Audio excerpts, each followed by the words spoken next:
എല്ലാ പ്രിയപ്പെട്ടവർക്കും ക്രിസ്തുയേശുവിൻ്റെ നാമത്തിൽ സ്നേഹവന്ദനം. മത്തായി സുവിശേഷം 11:12.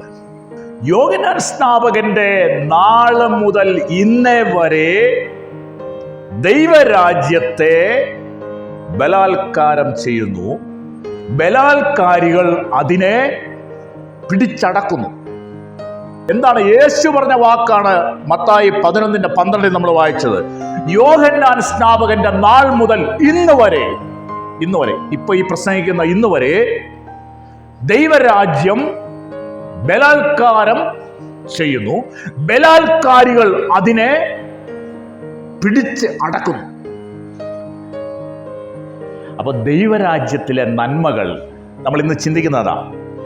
ദൈവരാജ്യത്തിലെ നന്മകൾ ബലപ്രയോഗത്തിലൂടെ കൈവശമാക്കാൻ കഴിയും. അതാ യേശു പറഞ്ഞു. എന്താ ഈ യോഹന്നാൻ സ്നാപകന്റെ നാൾ മുതൽ എന്ന് പറഞ്ഞേ? യോഹന്നാൻ സ്നാപകന്റെ നാൾ മുതലാണ് ദൈവരാജ്യത്തെക്കുറിച്ച് പ്രസംഗിക്കുവാൻ തുടങ്ങിയത്. പഴയ നിയമത്തിലെ ഭക്തന്മാർക്ക് ദൈവരാജ്യത്തെക്കുറിച്ച് അല്പാൽപമായി അറിയാമായിരുന്നുവെങ്കിലും ദൈവരാജ്യത്തെക്കുറിച്ച് പ്രസംഗിച്ചു തുടങ്ങിയത് ആരാ?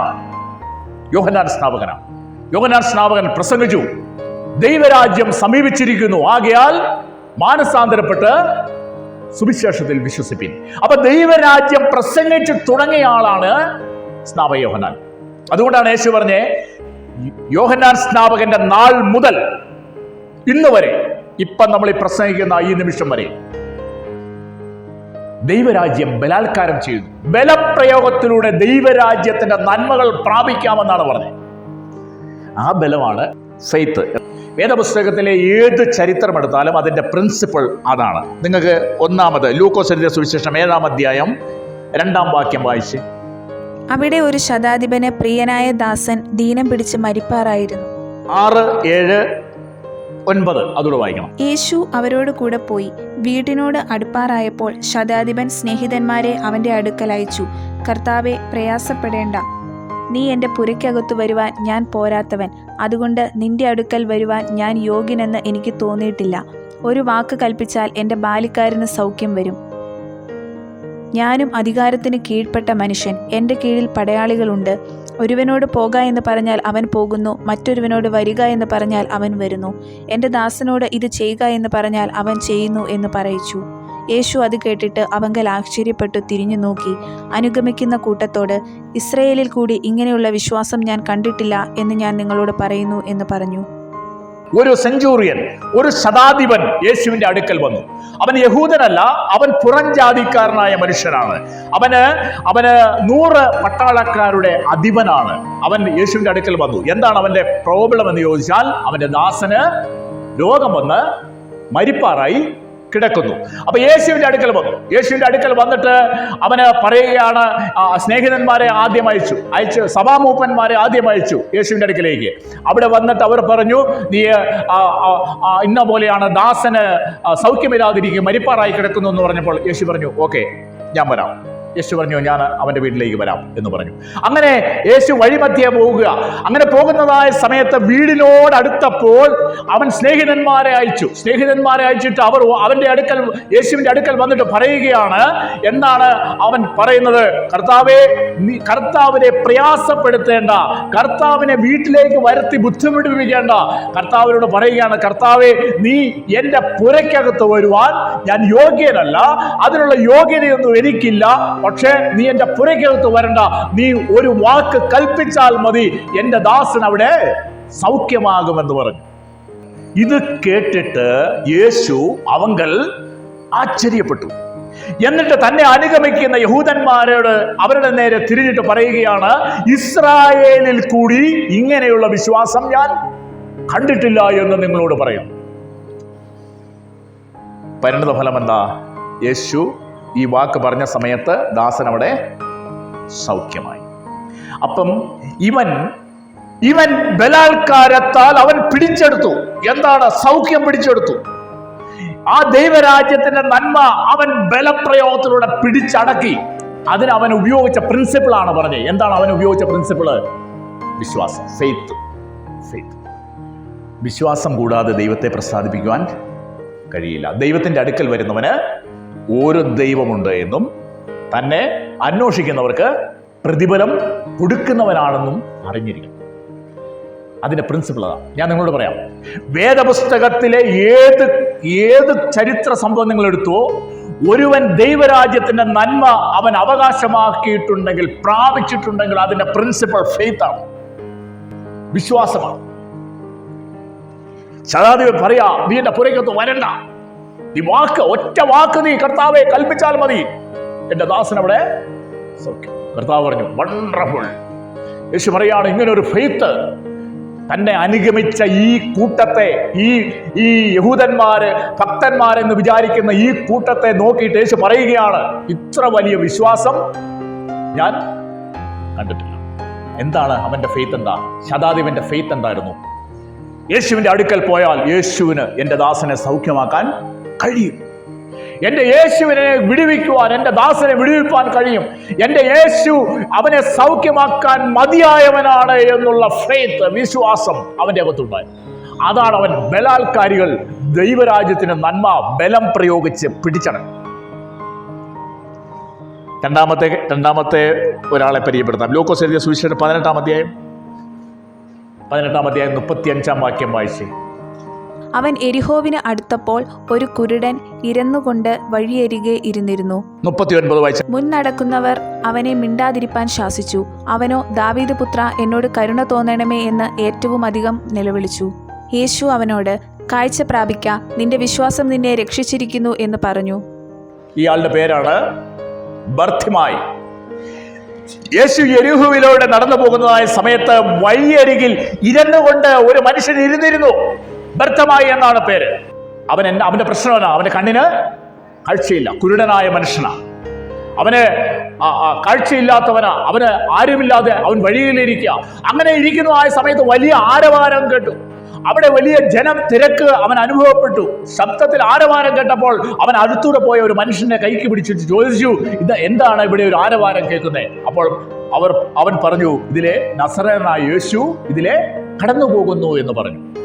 ഉടനെ വ്യർത്ഥമായി തന്റെ പുതപ്പും അവിടെ ഇട്ട്, തന്റെ ഭിക്ഷയെടുക്കുന്ന പാത്രവുമെല്ലാം അവിടെ ഇട്ടു.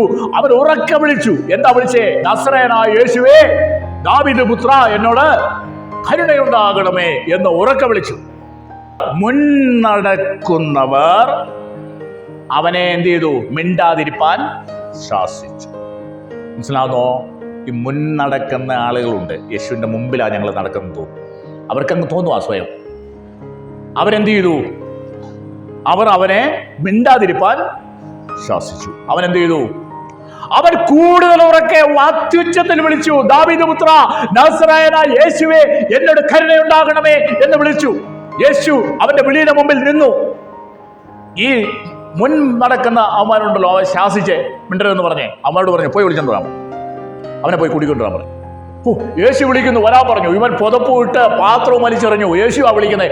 ഇനി പുതപ്പ് വേണ്ട, ഇനി ഈ ഭിക്ഷ എടുക്കുന്ന പാത്രം വേണ്ട. അവനത് വലിച്ചു ദൂരെ കളഞ്ഞു. എന്നിട്ട് യേശുവിന്റെ അടുക്കിലേക്ക് ഓടി. യേശു ചോദിച്ചു, ഞാൻ നിനക്ക് എന്ത് ചെയ്തു തരണം?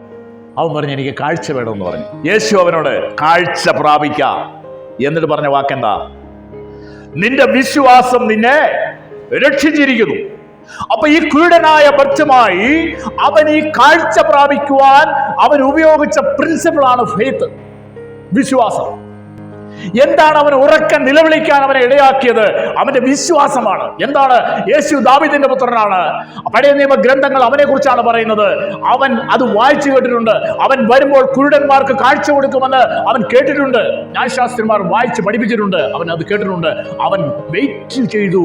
കർത്താവ് നസറേയനായ യേശുവാണ് ഇതിലെ പോകുന്നതെന്ന് അറിഞ്ഞപ്പോൾ അവൻ ഉറക്കം വിളിച്ചു, ഒരു വാക്കുകൂടി ചേർത്തു. എന്താണ്? ദാവീദ് പുത്ര, എന്നോട് കരുണയുണ്ടാകണമേ. അവന്റെ വിശ്വാസമാണ് അവനെ നിലവിളിക്കാനായിട്ട് പ്രേരിപ്പിച്ചത്. അപ്പൊ ഈ മിണ്ടാതിരിക്കാൻ ആളുകൾ നിർബന്ധിച്ച സ്ഥലത്ത് അവൻ ഈ ദൈവരാജ്യത്തിന്റെ നന്മ അവൻ എങ്ങനെയാണ് ബലാത്കാരം ചെയ്തത്? അവനത് പിടിച്ചു മേടിച്ചു.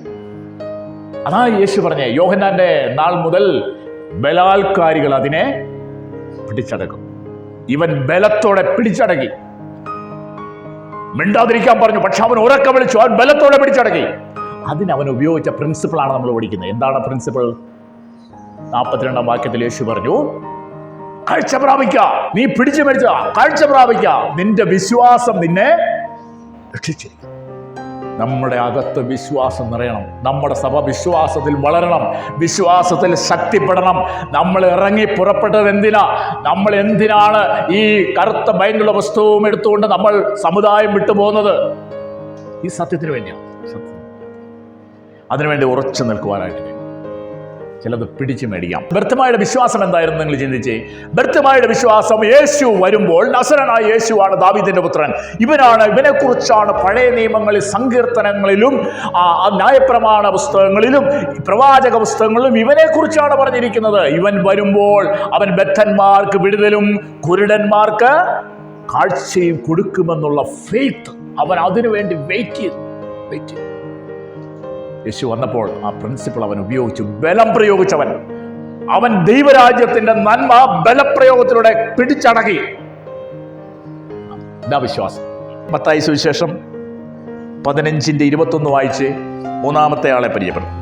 യേശു അവിടം വിട്ട് സോർ സീദോൻ എന്ന പ്രദേശങ്ങളിലേക്ക് വാങ്ങിപ്പോയി. 23 വായിച്ച്. അവൻ അവളോട് ഒരു വാക്കും ഉത്തരം പറഞ്ഞില്ല. അവന്റെ ശിഷ്യന്മാർ അടുക്കെ വന്നു. അവൾ നമ്മുടെ പിന്നാലെ നിലവിളിച്ചുകൊണ്ട് വരുന്നു, അവളെ പറഞ്ഞയക്കണമേ എന്ന് അവനോട് അപേക്ഷിച്ചു. 26-27. അവനോ മക്കളുടെ അപ്പമെടുത്ത് നായ്ക്കുട്ടികൾക്ക് ഇട്ടുകൊടുക്കുന്നത് നന്നല്ല എന്ന് ഉത്തരം പറഞ്ഞു. അതിന് അവൾ, അതേ കർത്താവേ, നായ്ക്കുട്ടികളും ഉടയവരുടെ മേശയിൽ നിന്ന് വീഴുന്ന നുറുക്കുകൾ തിന്നുന്നുണ്ടല്ലോ എന്ന് പറഞ്ഞു. യേശു അവളോട്, സ്ത്രീയെ, നിന്റെ വിശ്വാസം വലിയത്, നിന്റെ ഇഷ്ടം പോലെ നിനക്ക് ഭവിക്കട്ടെ എന്ന് ഉത്തരം പറഞ്ഞു. ആ നാഴികയിൽ മുതൽ അവളുടെ മകൾക്ക് സൗഖ്യം വന്നു. യേശു സോർ സീദോൻ വഴിയിലൂടെ യാത്ര ചെയ്യുന്ന സമയത്ത് കനാന്യ സ്ത്രീ യേശുവിന്റെ അടുക്കൽ വന്നു. അവളുടെ വിഷയം എന്താ? അവളുടെ മകൾക്ക് സൗഖ്യം വേണം, ഭൂതോപദ്രവമാ, സൗഖ്യം വേണം. അവൾ യഹൂദ സ്ത്രീയല്ല, അവള് പുറജാതിക്കാരിയായ സ്ത്രീയാണ്. ജാതി എന്ന് വിളിക്കപ്പെടുന്ന യഹൂദനല്ലാത്ത ആളുകളെ എല്ലാം ജാതികളെന്നാണ് വിളിച്ചത്. അപ്പൊ അങ്ങനെ ഒരു സ്ത്രീ യേശുവിന്റെ അടുക്കൽ വന്നിട്ട് പറഞ്ഞു, കർത്താവേ, എൻ്റെ മകൾ ഭൂതോപദ്രവമായിരിക്കുന്നു, നീ അവളെ സൗഖ്യമാക്കണമെന്ന് പറഞ്ഞു, അപേക്ഷിച്ചു.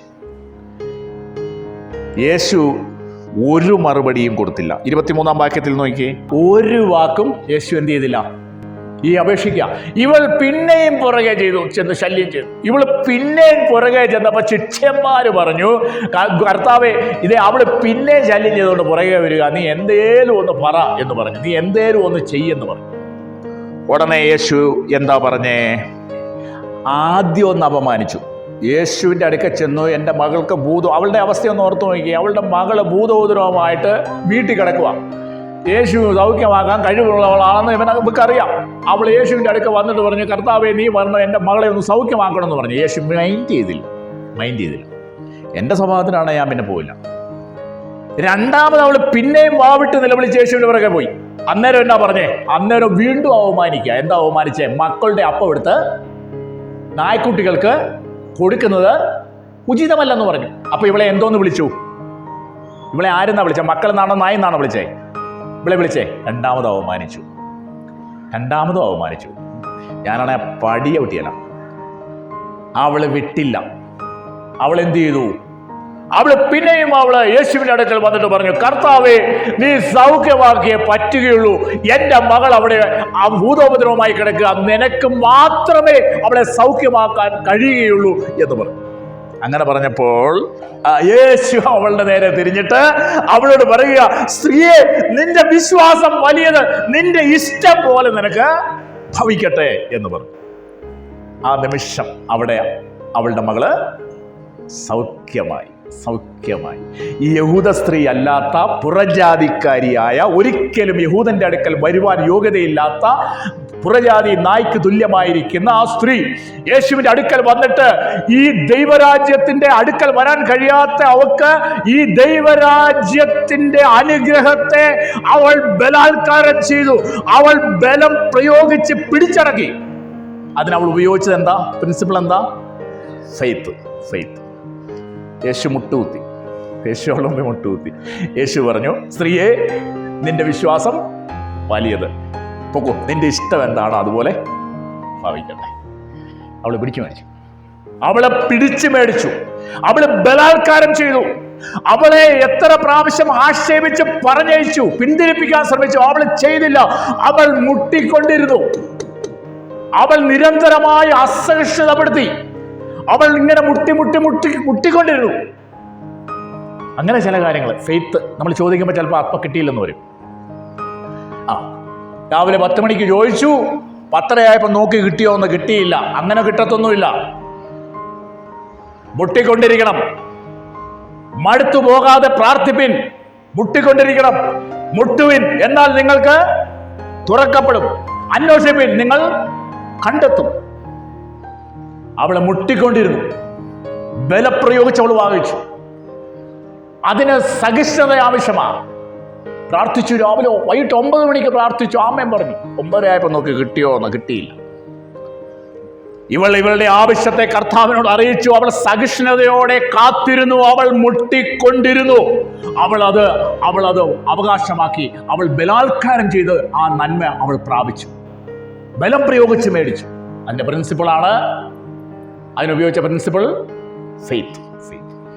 വേദപുസ്തകത്തിലെ ഏത് ചരിത്ര സംഭവം നിങ്ങൾ എടുത്തോ, അവിടെ എല്ലാം ഉപയോഗിച്ച പ്രിൻസിപ്പിൾ ഫെയ്ത്താണ്. രക്തസ്രവക്കാരിയായ ഒരു സ്ത്രീ, അവൾക്കുണ്ടായിരുന്ന സമ്പത്ത് മുഴുവൻ അവൾ വൈദ്യന്മാർക്ക് കൊടുത്തു.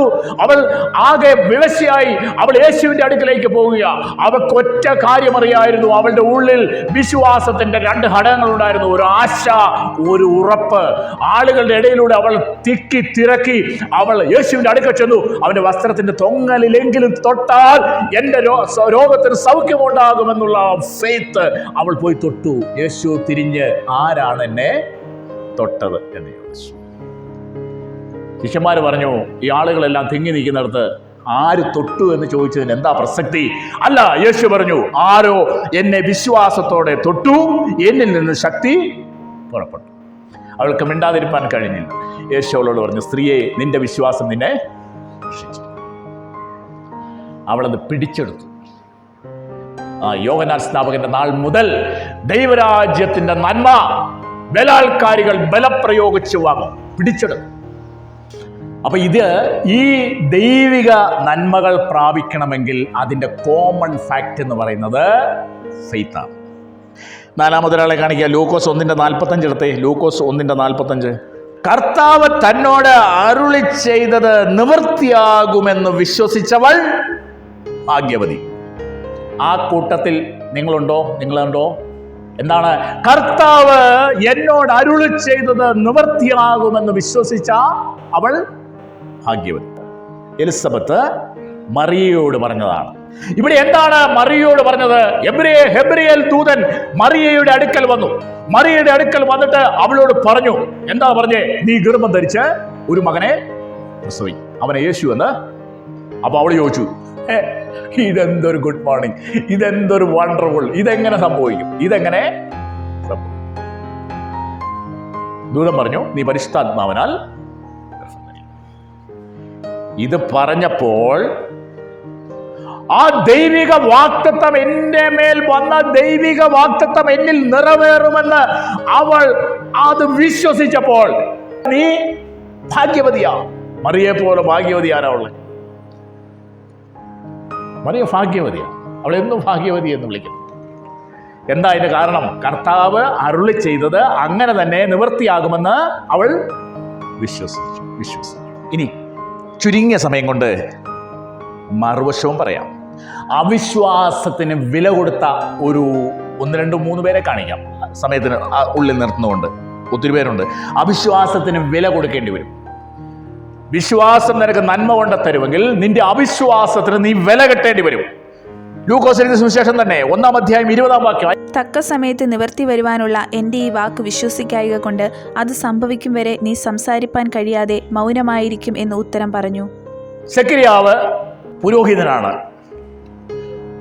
കൂറിന്റെ ക്രമപ്രകാരം ധൂപം കാട്ടുവാനുള്ള നറുക്ക് സെക്കരിയാവിന് വീണു. അങ്ങനെ ധൂപം കാട്ടുവാനായി സെക്കരിയാവ് അകത്ത് ചെന്നപ്പോൾ ദൈവത്തിന്റെ ദൂതൻ ഗബ്രിയേൽ ദൂതൻ അവിടെ നിൽക്കുക. സെക്കരിയാവിനെ വിളിച്ചു. സെക്കരിയാവിനോട് പറഞ്ഞു, നിന്റെ ഭാര്യ എലിസബത്തിന് ഒരു മകനുണ്ടാകും, അവന് യോഹന്നാൻ എന്ന് പേരിടണം. അപ്പൊ ഈ എലിസബത്ത് മച്ചിയായിരുന്നു, വൃദ്ധയുമായിരുന്നു. സെക്കരിയാവും വൃദ്ധനായ മനുഷ്യനായിരുന്നു. ഗബ്രിയേൽ ദൂതൻ ഇത് പറഞ്ഞപ്പോൾ സെക്കരിയാവ് ചോദിച്ചു, 18-ാം വാക്യം, ഇത് ഞാൻ എന്തോന്നിനാൽ അറിയും, ഞാൻ വൃദ്ധനാണ്, എൻ്റെ ഭാര്യ എലിസബത്ത് വൃദ്ധയാണ്, വൃദ്ധയായ സ്ത്രീയാണ്. ഇതെങ്ങനെ സംഭവിക്കും? അത് പറഞ്ഞപ്പോൾ എബ്രയേൽ ദൂതൻ സക്രിയാവിനോട് പറഞ്ഞ വാക്കാണ് 20-ാം വാക്യം. തക്ക സമയത്ത് നിവൃത്തി വരുമെന്ന് ഞാൻ അരുളി ചെയ്ത എൻ്റെ വാക്ക് നീ വിശ്വസിക്കായതുകൊണ്ട് അത് സംഭവിക്കും വരെ നീ എന്ത് ചെയ്യണം? നീ മൗനമായിരിക്കണം, മിണ്ടണ്ടെന്ന്. സക്രിയാവിനെ ദൈവം ശിക്ഷിച്ചു. സക്രിയാവിന് മിണ്ടാൻ പറ്റില്ല. ധൂപം കാട്ടി പുറത്തു വന്നപ്പോൾ ആളുകൾ ചോദിച്ചു, എന്താ വൈകിയത്? നേരം പറഞ്ഞു, പേപ്പറും പേനയും കൊണ്ടുവരാൻ പറഞ്ഞു. എഴുതി കാണിച്ചു. കാരണം പുള്ളിക്ക് എന്ത് പറ്റി? സംസാരശേഷി ദൈവത്തിൻ്റെ ശിക്ഷ. ശ്രദ്ധിക്കൂ, ദൈവത്തിൻ്റെ ശിക്ഷ. വില കൊടുക്കേണ്ടി വന്നു. എന്താണ് വില കൊടുത്തത്? താന് 10 മാസം വാ തുറന്നില്ല. ദൈവം ശിക്ഷിച്ചു. അവന്റെ അവിശ്വാസത്തെ ദൈവം ശിക്ഷിച്ചു. നിങ്ങൾ ശ്രദ്ധിക്കൂ, ഈ കാര്യം തന്നെയല്ലേ മറിയ ചെയ്തത്? ഞാൻ ചോദിക്കുകയാണ്, ഈ രണ്ടുപേരും ചെയ്തത് തന്നെയാ. രണ്ടുപേരും ചോദിച്ചത് ഒരു കാര്യമല്ലേ? സക്രിയാവ് ചോദിച്ചു ഇതെങ്ങനെ സംഭവിക്കും, മറിയയും ചോദിച്ചു ഇതെങ്ങനെ സംഭവിക്കും. ശ്രദ്ധിക്കൂ, മറിയ ചോദിച്ചതിനകത്ത് അർത്ഥമുണ്ട്. മറിയ കന്യകയാണ്, മറിയ വിവാഹം കഴിച്ചയാളല്ല. മറിയ ചോദിച്ചതിൽ അർത്ഥമുണ്ട്. ദൂതൻ മറിയ ശിക്ഷിച്ചില്ല. സക്രിയാവ് എന്നാൽ ഈ വാക്ക് ചോദിച്ചു ഇതെങ്ങനെ സംഭവിക്കുമെന്ന്. അപ്പോഴേ അടി കൊടുത്തു, വില കൊടുക്കേണ്ടി വന്നു. അവന് 10 മാസം നീ മിണ്ടണോ, വാതുറക്കണ്ടെന്ന് പറഞ്ഞു. എന്താ കാരണം? മറിയ പറഞ്ഞാൽ മനസ്സിലാവും, മറിയ പറഞ്ഞാൽ ദൂതന് മനസ്സിലാവും. ഇതെങ്ങനെയെന്ന് ചോദിച്ചാൽ ദൂതന് മനസ്സിലാവും. സക്രിയാവ് അങ്ങനെയല്ല, അവൻ കുടുംബനാഥനാ, കുടുംബം നയിക്കുന്നവനാ. മാത്രമല്ല അവൻ പുരോഹിതനാ. അതും മാത്രമല്ല അവന്റെ മുൻ അനുഭവങ്ങൾ അവൻ പഠിച്ചിട്ടുണ്ട്. അബ്രഹാം സാറ ദമ്പതികളുടെ ജീവിതത്തിൽ ദൈവം അത്ഭുതം ചെയ്ത് മക്കളെ കൊടുത്ത കാര്യം അവൻ അറിയാം, അറിഞ്ഞിരിക്കേണ്ടവനാ. അവനാണ് ചോദിച്ചത് ഇതെങ്ങനെ സംഭവിക്കും. വില കൊടുക്കേണ്ടി വരും. നീ ചോദിച്ചുകൊണ്ടാണ് വില കൊടുക്കേണ്ടത്. അവിശ്വാസത്തിന് വില കൊടുക്കേണ്ടി വരും. നിന്റെ വാക്കിന് വില കൊടുക്കേണ്ടി വരും. പരിജ്ഞാനമില്ലാത്തവൻ അവിശ്വാസത്തിന് ഒരു വാക്ക് പറഞ്ഞാൽ കർത്താവ് ക്ഷമിക്കും. പരിജ്ഞാനമുള്ള ദൈവവചനം അറിയാമെന്ന ഭാവമുള്ള നിനക്ക് നീ ആ വിശ്വാസത്തിന്റെ വാക്ക് പറഞ്ഞാൽ നീ വില കൊടുക്കണം. ഇനി 2 രാജാക്കന്മാർ 7:17. രാജാവ് തനിക്ക് കൈത്താങ്ങൽ കൊടുക്കുന്ന അകമ്പടി നായകനെ വാതിൽക്കൽ വിചാരകനായി നിയമിച്ചിരുന്നു. ജനം അവനെ ചവിട്ടിക്കളഞ്ഞു. രാജാവ് ദൈവപുരുഷന്റെ അടുക്കൽ വന്നപ്പോൾ അവൻ പറഞ്ഞിരുന്നത് പോലെ അവൻ മരിച്ചുപോയി. ഇസ്രായേൽ ജനത്തിന് ചുറ്റും ഉപരോധം തീർത്തു. ഇസ്രായേലിന് ഉപരോധം തീർത്തു. പുറത്തോട്ട് പോകാനും വയ്യ, അകത്തോട്ട് പോകാനും അല്ല. അവർക്കെതിരെ ഉപരോധം ശത്രു വന്ന് തീർത്തു. ഭക്ഷണമില്ല. ആ ജനം ദൈവത്തോട് നിലവിളിച്ചു, ഭക്ഷണം വേണമെന്ന് നിലവിളിച്ചു. അപ്പൊ ദൈവം തന്റെ പ്രവാചകനായ ഏലീശായെ അവരുടെ അടുക്കൽ അയച്ചു. ഏലീശ വന്നിട്ട് എന്തു പറഞ്ഞു? 1-ാം വാക്യം എന്തു പറഞ്ഞു? നാളെ ഈ നേരത്ത് ശമരിയയുടെ പടിവാതിക്കൽ ശെക്കലിന് 1 സെയ ഗോതമ്പുമാവും ശെക്കലിന് 2 സെയ യവവും വിൽക്കപ്പെടും എന്ന് പറഞ്ഞു. എന്ന് പറഞ്ഞാൽ ഈ പടിവാതിക്കൽ ദൈവം നിനക്ക് നാളെ ആഹാരം തരുമെന്ന് പറയുവാൻ ഏലീശയെ ദൈവം പറഞ്ഞയച്ചു. ഇസ്രായേൽ ജനത്തോട് പറയാൻ. ഇസ്രായേൽ ജനം വന്ന് ഏലീശ പറഞ്ഞപ്പോൾ ഈ രാജാവിന് കൈത്താങ്ങൽ കൊടുക്കുന്ന ഒരു അകമ്പടി നായകനുണ്ട്. ദൈവകൃപയാൽ അവന്റെ പേര് വേദപുസ്തകത്തിൽ എഴുതിയിട്ടില്ല. പേരെഴുതാൻ കൊള്ളിയല്ല, അതുകൊണ്ട് അവൻ അവിശ്വാസിയാണല്ലോ. അവന്റെ പേര് എഴുതിയിട്ടില്ല. അവൻ എന്തോ പറഞ്ഞു എന്നറിയാമോ? മറുപടി. ഏലീശ ഇത് വന്ന് പറഞ്ഞപ്പോൾ അവൻ പറഞ്ഞ മറുപടിയാണ് 2-ാം വാക്യം. ഇവൻ എന്താ പറഞ്ഞേ? യഹോവ ആകാശത്ത് ഒരു കിളിവാതിൽ ഉണ്ടാക്കിയാലും ഈ കാര്യം എന്ത് ചെയ്യത്തില്ല, സാധിക്കത്തില്ലെന്നു. ഇനി യഹോവ ആകാശത്ത് വലിയൊരു കിളിവാതിൽ ഉണ്ടാക്കി അതിലൂടെ ഇങ്ങനെ ഇടാന്ന് വെച്ചാലും ഈ കാര്യം സാധിക്കില്ല. അടുത്ത വാക്യം വായിച്ചേ. പ്രവാചകൻ ഒന്നും കൂടുതൽ പറഞ്ഞില്ല. എന്ത് പറഞ്ഞു? നീ അത് കാണും, പക്ഷെ എന്ത് ചെയ്യത്തില്ല, അനുഭവിക്കത്തില്ലെന്ന് പറഞ്ഞു, തിന്നിയല്ലെന്ന് പറഞ്ഞു. ഇനി 17-ാം വാക്യം വായിച്ചേ. ഇപ്പൊ കാര്യം മനസ്സിലാവും. എന്ത് സംഭവിച്ചു? വാതിക്കൽ ഇവനെ വിചാരകനായിട്ട് നിയമിച്ചിരുന്നു. ജനം അവനെ എന്ത് ചെയ്തു? ആഹാരം വന്ന് വീണു. ആഹാരം ഇങ്ങോട്ട് കിട്ടിയപ്പോൾ ജനമെല്ലാം അവിടെ തിരക്കി വിശന്നിരിക്കല്ലേ, അവനെ എന്ത് ചെയ്തു? ചവിട്ടി. ഈ മണ്ടനൊന്ന് പോകാതിരിക്കണ്ടേ? പ്രവാചകൻ പറഞ്ഞതല്ലേ, നീ ഇത് അനുഭവിക്കുകയില്ല, നീ കാണും പക്ഷെ തിന്നിയല്ലെന്ന് പറഞ്ഞതല്ലേ. ഇവൻ എന്ത് ചെയ്യണം? അവൻ അവിടെ എന്ത് ചെയ്തായിരുന്നു?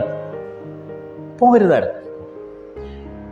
ഇവന്റെ അവിശ്വാസം അവനെ അത് അനുഭവിക്കാൻ അനുവദിച്ചില്ല. ഇവൻ ചെയ്ത അവിശ്വാസം? ഇവൻ പറയുകയാണ്, യഹോവ ആകാശത്തിന്റെ കിളിവാതിൽ തുറന്നാലും ഇത് സംഭവിക്കുകയില്ല എന്ന് അവൻ പറഞ്ഞു. ഒരു കാര്യം ചെയ്യണ്ടേ? ഇവൻ അവിശ്വാസിയാ. ഇവനകത്ത് വിശ്വാസം എന്ന് പറയുന്ന ഒരു സാധനവും ഇല്ല. ഇവൻ പറയാതിരിക്കണ്ടേ? ഇവനത് പറയാതിരുന്ന പോലെ, നീ ഇത് കേട്ടു നിനക്ക് വിശ്വാസമില്ല, നീ ഇറങ്ങി അങ്ങ് പൊക്കോണം, നീ അത് പറയരുത്. പറഞ്ഞതിന്റെ പരിണിത ഫലം എന്താണെന്നറിയാമോ? ഇവൻ അവിശ്വാസം പ്രചരിപ്പിക്കുക കൂടി ചെയ്തു. ഇവൻ അവിശ്വസിക്കുക മാത്രമല്ല, ഇവന്റെ ഉള്ളിലുള്ള അവിശ്വാസം അവൻ എന്ത് ചെയ്തു? പ്രചരിപ്പിച്ചു. എന്ത് സംഭവിച്ചു? അവനത് കണ്ടു, പക്ഷെ എന്ത് ചെയ്തില്ല? തിന്നാനായിട്ട് പറ്റിയില്ല. ഇത് ചവിട്ട് മേടിക്കുന്നതിന്റെ പ്രധാന കാര്യമാണ്. അവിശ്വാസത്തിന് വില കൊടുക്കേണ്ടി വരും സഹോദരിമാരെ, സഹോദരന്മാരെ. അവിശ്വാസത്തിന് വില കെട്ടി. ദൈവം പോകാതിരുന്നാൽ മതിയായിരുന്നു. എൻ്റെ അകത്ത് എന്തായാലും അവിശ്വാസമില്ല, അവൻ പോകണ്ട, ചവിട്ടുകൊള്ളാതെങ്കിലും ചാകാതെങ്കിലും ഇരുന്നേ. പക്ഷേ അവിശ്വാസത്തിന് വില കൊടുത്തു. മൂന്നാമത്തെ ഒരു സമൂഹത്തെ കാണിക്കാം. എബ്രായ ലേഖനം 3:19 വായിച്ചേ, അവസാന വാക്ക്. ഇങ്ങനെ അവിശ്വാസം നിമിത്തം അവർക്ക് പ്രവേശിപ്പാൻ കഴിഞ്ഞില്ല എന്ന് നാം കാണുന്നു. ആരെക്കുറിച്ചാ പറഞ്ഞേ?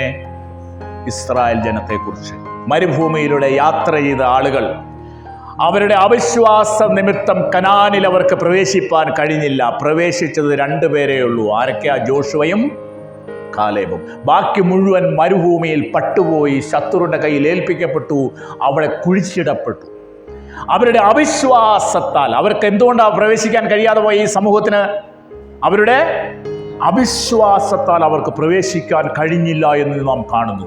അവിശ്വാസത്തിന് വില കൊടുക്കേണ്ടി വന്ന ഒരു കൂട്ടരാണ്, ഒരു ജനസമൂഹമാണ് മരുഭൂമിയിലൂടെ സഞ്ചരിച്ച ജനം. അവിശ്വാസത്തിന് വില കൊടുക്കേണ്ടി വരും. എന്താ മാർഗം ഇതിനെല്ലാം? ലൂക്കോസ് 17:5 വായിച്ചേ. അപ്പസ്തോലന്മാർ കർത്താവിനോട്, ഞങ്ങൾക്ക് വിശ്വാസം വർദ്ധിപ്പിച്ചു തരണമേ എന്ന് പറഞ്ഞു. അത്രയും ചെയ്താൽ മതി, അത്രയും പറഞ്ഞാൽ മതി. ഇന്ന് വീട്ടിൽ പോയി മുട്ടുമടക്കണം. വിശ്വാസം കുറവുണ്ടെങ്കിൽ ഇത്രയും കർത്താവിനോട് പറഞ്ഞാൽ മതി. അപ്പസ്തോലന്മാർ കർത്താവിനോട്, ഞങ്ങളുടെ വിശ്വാസം വർദ്ധിപ്പിച്ചു തരണമേ എന്ന് പറയും. അങ്ങനെ ഒന്ന് പ്രാർത്ഥിച്ചാൽ എൻ്റെ അകത്ത് വിശ്വാസം കർത്താവ് നിറയ്ക്കും. വലിയ വിശ്വാസം തരും, ഇത്ര വലിയ വിശ്വാസം തരും. നമ്മൾ പറഞ്ഞു വന്നത്, ദൈവരാജ്യത്തിൻ്റെ നന്മ അനുഭവിക്കണോ? അതിൻ്റെ പ്രിൻസിപ്പിൾ അത് ഫെയ്ത്താണ്. എൻ്റെ കോമൺ ഫാക്റ്റ് എന്ന് പറയുന്നത് ഫെയ്ത്താണ്, വിശ്വാസം.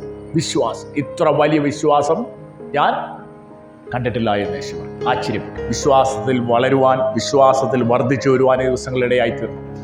പ്രാർത്ഥിക്കണം കർത്താവിനോട്, കർത്താവേ എൻ്റെ വിശ്വാസം വർദ്ധിപ്പിച്ചു തരണമേ എന്ന് പ്രാർത്ഥിക്കുവാൻ നമുക്ക് ഇടയായിത്തീരണം.